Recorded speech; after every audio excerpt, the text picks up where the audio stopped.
Hi, America!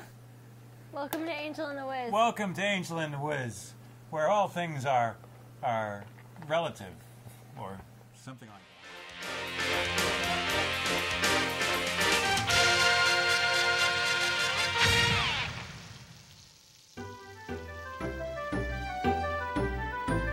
It was very comforting. I felt very comforted, and I felt like I was really home. My mom calls all of her daughters significant others. She just calls them SOs. Okay. So she'll look at me and she'll be like, "So you and your SO?" And I'm like, "What?" And then she's like, "Significant other?" I'm like, "Oh, okay." So I'm thinking to myself, I have a significant other. Yes, how about it's the that? first boyfriend I ever took home for Christmas. Oh. Yeah. It was nice. Can bells be far away? Yes, they're far, far away. I had to set my I had to set my sister straight, who then set my mother straight. My sister told me, I love my sisters because they always got my back on some stuff. Like,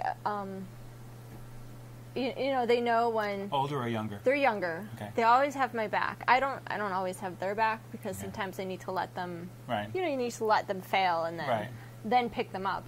But they always have my back on certain things. And when my mom told my sisters, she goes, maybe she's going to get engaged at Christmas. Oh, wow. And obviously it didn't happen. So now my mom is like, maybe they'll get engaged when we're in Hawaii. Because my parents are celebrating the 35th anniversary in 2012 in August. And their daughters and their SOs are going with my parents to Hawaii. Wow. Where they had their honeymoon. And they're going to renew their wedding vows at 2 p.m. on August 13th on Kaanapali Beach, which is something, you know, my mom you said. guys should get married then. Well, you should have that event. Well, so my mom's got this set in her head, and my mom tells my sister tells me, right. Because what my mom does then is start telling all of these hopes and dreams to all of the family members. Right. And then it becomes, you know, then it doesn't become mom's hope and dreams, it now becomes some sort of fictitious fact. Yeah. Right. Well, and then, Mom said. yeah, and I'm like, well, so my sister, who knows that this is potentially going to happen, tells me. So I, in turn, tell Adam. Okay. We're all sitting at dinner. Like, my sister and me and Adam are at dinner. It's just the three of us. And I'm like, guess what my sister just told me? And he's like, what? I said, my mom thought that we were going to get engaged over Christmas. And Adam's like, yeah, that didn't happen. I said, yeah, I know. And I said, now she thinks that we're going to get engaged in Hawaii. And he looks at my sister, and he goes, I'm not going to do that. And my sister's like, well, why wouldn't you? And Adam goes, because I'm not going to upstage your parents' 35th anniversary wedding vow renewal. Isn't he a sweetheart? Yeah, and what a sweet guy. Excuse me. And I'm looking at him going... They would be thrilled to death, you jerk, I'm looking at him going, I don't want to get engaged in freaking Hawaii with my parents' 35th... Like, that's not a special moment. Yes, you want it to be your moment. So I'm like, thank you, you know? And so I looked at my sister, and I'm like, please tell my mom that she's got to stop this. Right. You know, and she's like, okay, you know, because at first my sister didn't expect me to rat her out like that to Adam.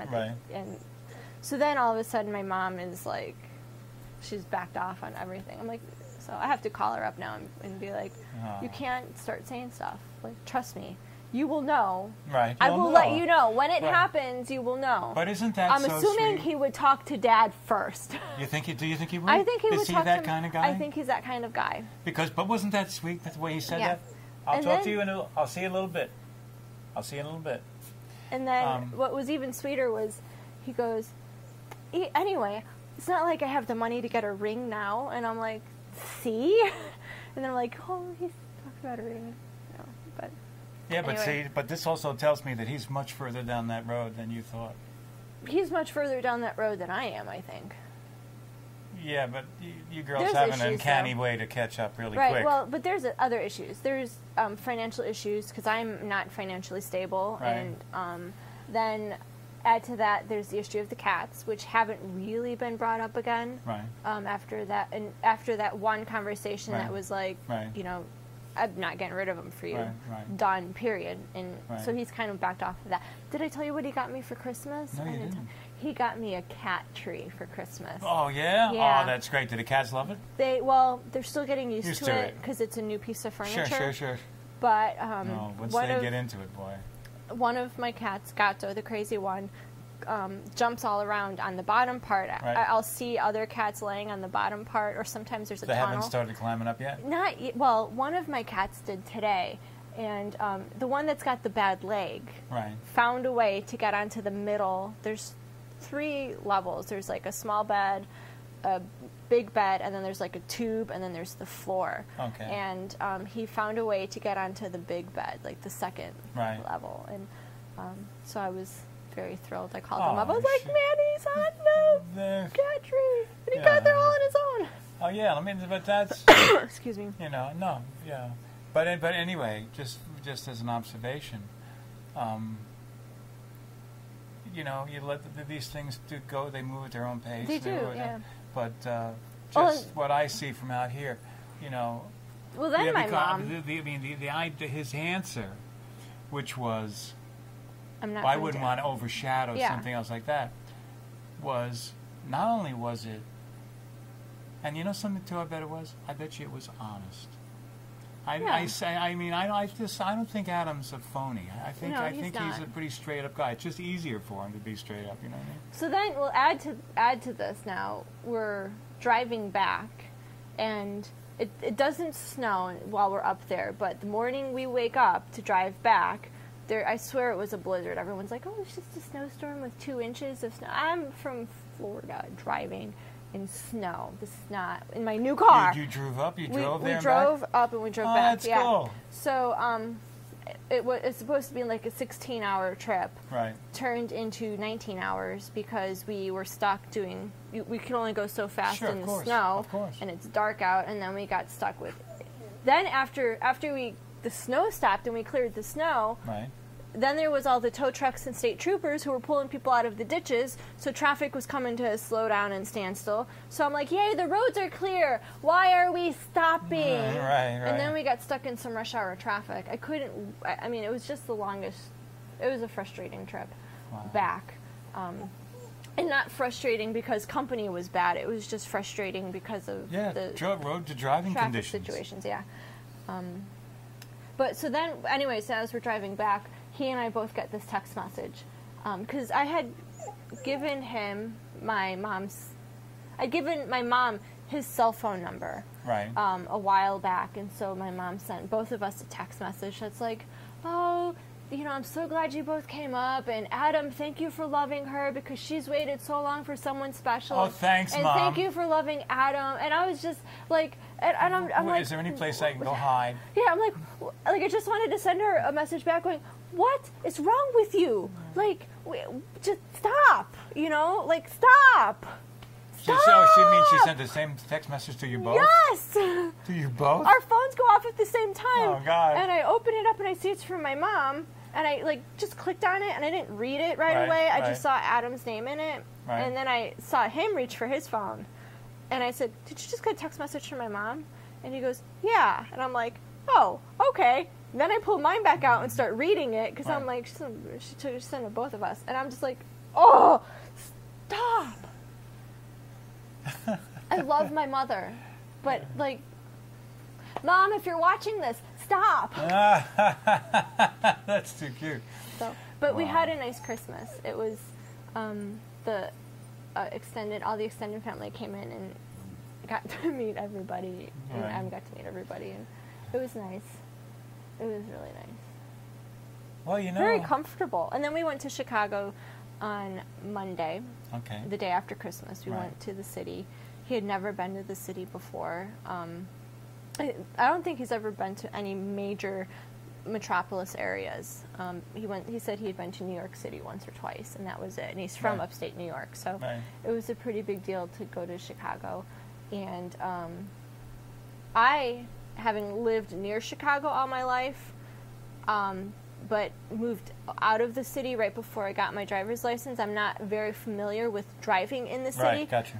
So I know how to go from the highway to one specific parking garage, and I that's where I park. And then if I need to get anywhere else around the city, a taxi or walk. Actually, walk, because I can navigate the streets much better while I'm walking. Right. I know where everything is, and Chicago is a big city, but the places that I would go to are not. They're within 5 miles. Right. And when you walk in the city, it doesn't seem like you've walked 5 miles. That's true. So we did a lot of walking, and we walked from this place called Millennium Park. And we walked from there all the way down to the Field Museum, which is the Museum of Natural History. It's where the real dinosaur Sue is. Okay. So we got to see the real dinosaur Sue, and then we went to the planetarium, which was cool, right? Yeah, which is really cool. And then we went to dinner with my sister. It was really nice. It felt very comfortable. Like I wasn't nervous. I was nervous about him coming with me. Because it was the first boyfriend that I knew it was the first boyfriend I was ever bringing home for Christmas. My family and extended family had met other boyfriends, but this was not an official. It was like they'd come. I was dating them in college or whatever, and so they'd come and visit, and there'd be a family function that would be going on, and I would just drag them with me. So that wasn't a big deal. But this was like an official. He was here with us for Christmas. Right. So it was. He just fit did right you guys into the family. did you and you brought presents and you did the presents and all that together? Yeah. Oh, that's nice. I mean, well, he didn't. His present to me was the cat tree, so he gave that to me before we left. Okay, of course. But I took pictures of it and I was showing everybody, and which is funny. Even my family's reaction. My parents and my sisters get it that I am kind of the crazy cat lady, but my extended family is like, "Oh, he got you a cat tree. What a romantic gift." And and I'm thinking to myself, you guys have no idea how expensive this thing is. And not just that, but it's perfect for you. Yeah. You know what I mean? You love those cats, and this is something special for the cats. Yeah, and they were just, the cats love it, and so I was showing them, I'm like, look, and they're just, my family's like, oh, nice, and, not understanding it, but, and my mom and my sisters had gotten him something, and he didn't get them anything, and I had told my family, I said, don't expect him to buy gifts for each of you because he doesn't know you, right. But he did get a nice bottle of wine from my parents.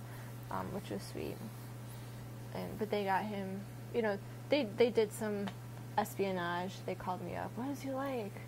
I said, well, he likes these TV shows, and when in doubt, get a gift card to Best Buy. So they're like, okay. Wow. So someday, and I don't know how we do it. We'll have to have Adam come down and be on the show, or maybe we shouldn't. No. We'll just keep that. Just keep it. Okay, that's good. But it's nice, and it sounds like it's developing nicely. And I think by some of the things that you've told me that he said, And he fits right in with my family. Like that's the best part, because my family is, they're sometimes they joke around with each other, and sometimes if you're, what we find as funny, people might find. Harsh. I don't know. Excuse me. So, but like for example, my niece who's 4, I think she's 4, loves butter. So we gave her a homemade waffle, and I buttered the waffle for her. And you have to make sure that there's butter in every little crevice. Okay. And so then we were watching. Like I was watching her, and I think people saw me watching my niece eat.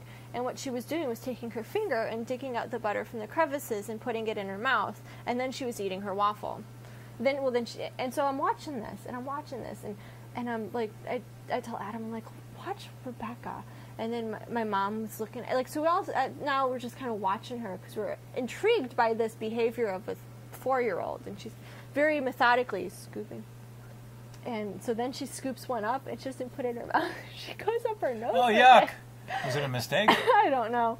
And so we all look, and now we look at her mom, who, my sister, who's like, and Adam goes, she just wanted to lube up those boogers for later. Oh, and God. Then, but just goes right back to eating it. Like it was just, right. And we all look at him and we start laughing right. because that would be something that's an expected right. That's comment. A type of humor that you're used to. And I'm like, you're gonna be fine. So, well. but then what was also nice is I can make I made some observations about my family, at least my sisters, and Do you have a sister that's younger than you but has a 4-year-old daughter? yeah. What time? How old was she when she got married? Like 20?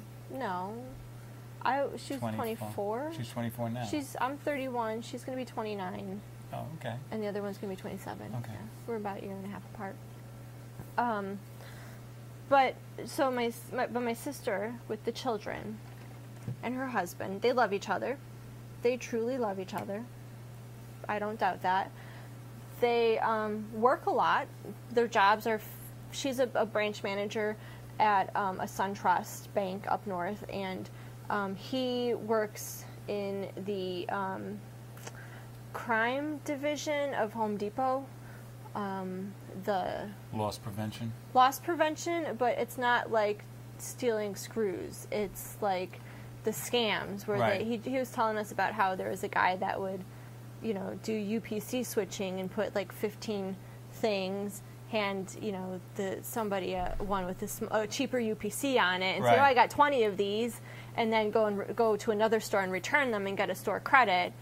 So they were doing the scam. Okay. So I'm like when he catches somebody and brings them down, it usually involves government departments too, Secret Service, FBI, and upwards of $100,000+ worth of money Goods, that they're right. catching. Yeah. Right. So sometimes his job is demanding if he's in the middle of a case or Right. or whatever. And this is more organized crime. Yeah, organized crime. Yeah. So they don't spend. Well, he's in the right place for it. Mm-hmm. They don't spend a lot of time with the kids. Right. I feel, from a teacher perspective, that as parents they don't spend a lot of quality time with their children. Their 6-year-old son, as a kindergartner last year, had anger management classes because of issues, and the 4-year-old daughter, has separation anxiety from mom. And then this behavior that they portray to the rest of the family Right. is that they get excited when sure is they get excited when they don't have to deal with the children. Is someone calling you? Hey, T. Hello? Hey, baby, we're taping a show.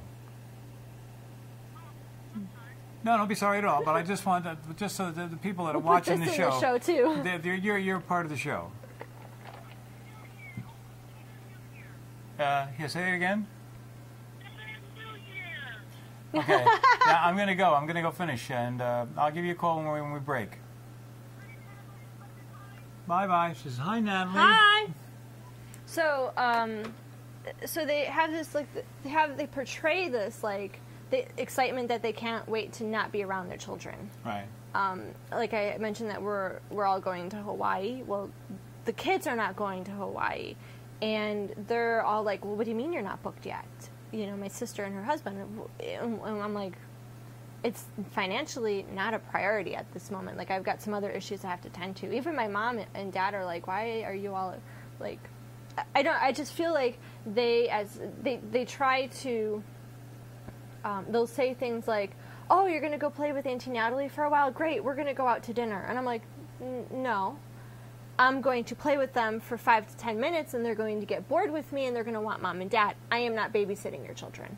And that's what they're projecting, and it's frustrating. Right. It's very frustrating. Especially for you, because you're sensitive. Look how much we talk about parenting here. Right. So now you're in, and you can see it happening where these kids are not being parented properly. Right. And I just want to, they kind of joke about how Matthew has anger management issues as a first grader now, and Rebecca still has separation anxiety. And I just want to be like, have you talked to somebody about what is causing these issues, and what are you doing to fix and prevent further problems? Right. But I also know that with my sister and my family, Christmas is not the appropriate time to have a conversation like that, because then it would be World War III in the house. Right. But it's a shame that there's no way to, maybe even through email or through whatever.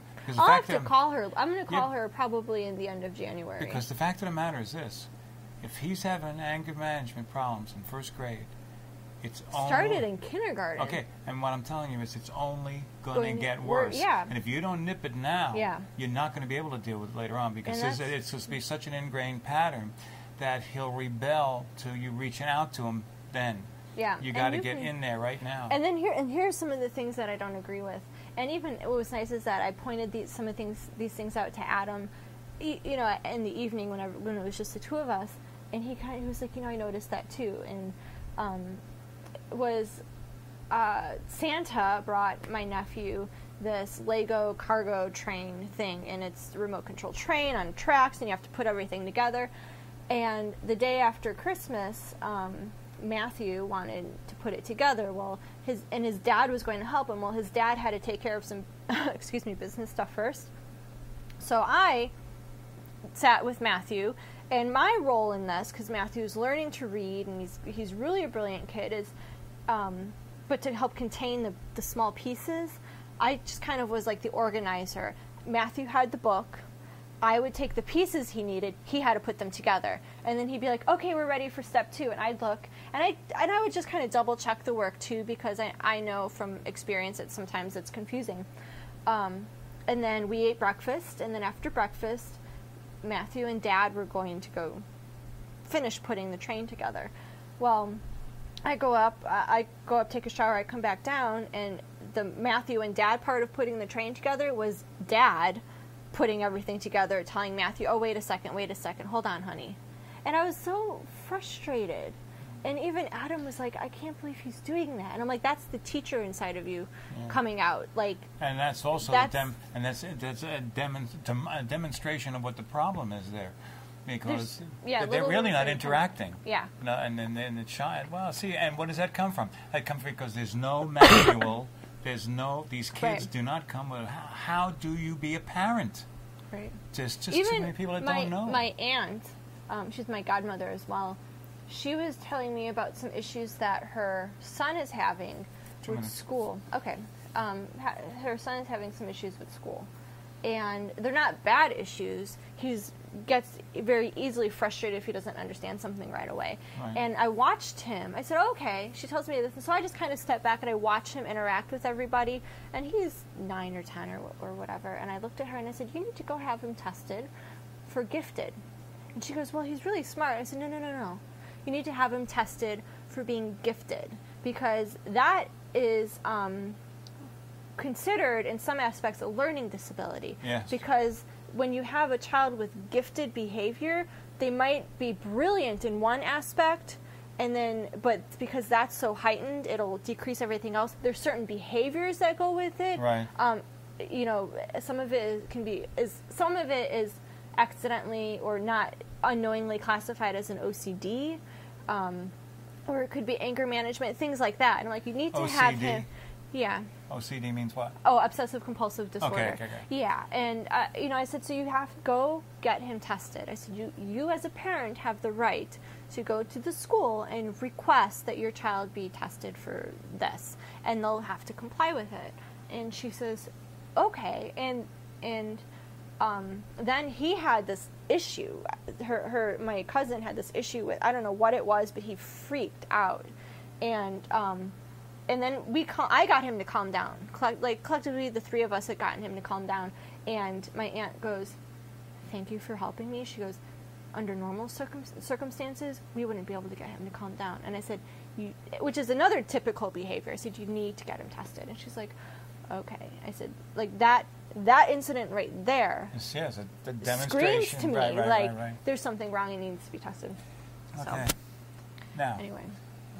So, Merry Christmas. Merry Christmas. But it was fun. I felt like I was at home. I truly felt like I was home. And I think a lot of it had to do with Adam being there. Well, it's good. Well, listen, and you know, nothing. I look forward to him asking you to marry him. I would love that he would call you Dad. How did he feel? Has he spoken with your dad? Oh, yeah. He was there. Okay, they were planning. They have half the Hawaii trip planned, the two of them. It would be like, they're going to go deep cool. sea fishing, and they're going. So I wouldn't be surprised if that conversation took place in Hawaii, but I definitely don't want a proposal then. It's not. Well, the no, right you want time. it to be. That's the right place. But anyway, I hope that Yeah. all works out, and I hope it all. I hope it's all pretty and nice, and because you guys, you just work together. You just look so good together. Now, folks, here I have to get out because we have to go. It's right now. We have to leave. And here's a song. It's called "Sunshine Down the Line." The next time My you favorite. feel down, next time you go to the hospital, remember "Sunshine Down the Line" and be a good person. Do something good every day. That's right. Bye. Bye.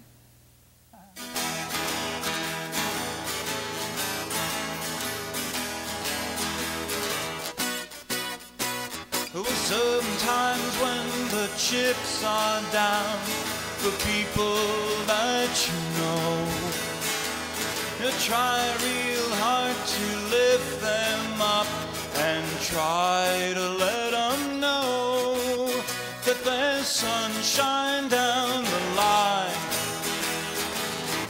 further down the road to go. Breezes blowing fine, so just enjoy the fact that you're alive. Sometimes when the people cry, try to let them see that tears are shed to make you glad there's somewhere else to be.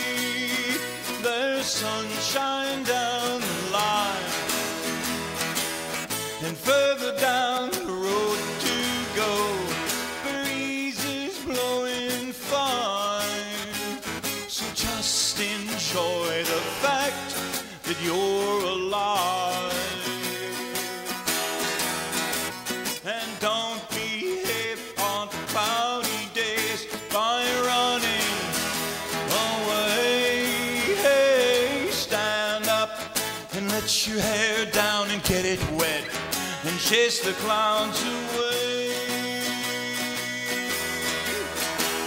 So sometimes when the darkest night creeps into your day, find a friend and hold her close and let love light your way. There's sunshine down the line, further down the road to go. Breezes blowing fine, so just enjoy the fact that you're alive. There's sunshine down the line, further down the road to go. Breezes blowing fine, so just enjoy the